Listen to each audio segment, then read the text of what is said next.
Sous un ciel clair du Kentucky, les enfants jouent, leur rire résonnant à travers la ferme idyllique. Un spectacle étrange perturbe leur jeu.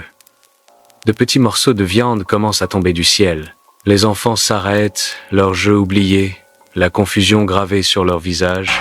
La pluie bizarre s'intensifie, éclaboussant le sol d'une chair inattendue. Les morceaux de viande tombant du ciel. Enfants confus, regardant le ciel. Dans la petite ville, les habitants se rassemblent, leurs visages empreints d'incrédulité, alors qu'une pluie de viande arrose les rues. Des murmures se propagent dans la foule, un mélange de choc et d'étonnement emplissant l'air. Un halètement collectif s'élève, alors que le phénomène bizarre continue, recouvrant tout d'une couche de chair crue. Un pasteur interprète l'événement comme un signe divin. The narrator says, adding a layer of religious fervor to the chaos. À l'intérieur de la maison des Miller, la peur imprègne alors que la famille se barricade, cherchant refuge contre la pluie bizarre de viande. La mère serre ses enfants, une étreinte protectrice contre la terreur inconnue. À la fenêtre, le regard anxieux du père scrute la scène troublante, son visage empreint d'inquiétude. Chaque morceau de viande qui tombe est comme un coup de marteau sur leur espoir, les enfonçant davantage dans le désespoir. La maison devient une forteresse, abritant non seulement une famille, mais aussi leur angoisse croissante et leurs prières désespérées. À la lumière du jour, les scientifiques inspectent méticuleusement des échantillons de viande provenant du site de pluie. Les microscopes révèlent la composition bizarre des tissus, un mystère qui se dévoile. L'intense concentration du Dr Eldridge laisse entrevoir une découverte importante et troublante. Il regarde plus profondément, poussé par un sentiment croissant d'urgence et une morbide curiosité.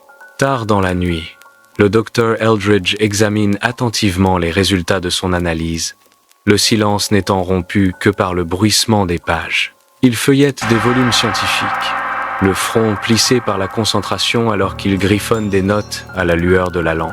La lampe à huile projette de longues ombres dansantes sur la pièce, accentuant l'atmosphère sombre et studieuse. Chaque scintillement de lumière semble éclairer une nouvelle couche du mystère qu'il cherche à percer.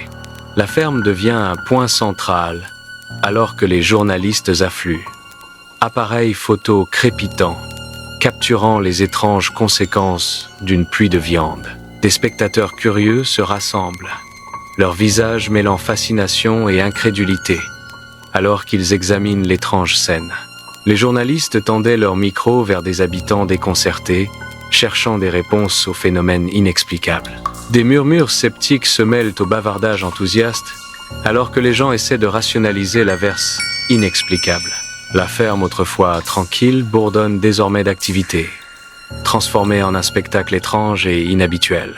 L'odeur de la terre fraîche se mêle à la saveur métallique de la viande, créant un arôme troublant et inoubliable. À l'intérieur de l'église, le pasteur se tient derrière la chaire, les yeux brillants d'une intense ferveur. Il gesticule sauvagement, son sermon résonnant dans l'espace sacré, exhortant à la repentance. Sa voix résonne, interprétant la récente pluie de viande comme un avertissement divin, une punition. Les visages de l'assemblée sont tournés vers lui, mêlant attention et émotion brute. Certains essuient discrètement leurs larmes, tandis que d'autres hochent la tête en signe d'accord solennel avec ses paroles ferventes.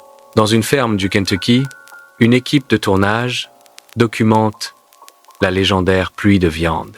Un chercheur interviewe un descendant, cherchant des réponses à l'énigme persistante.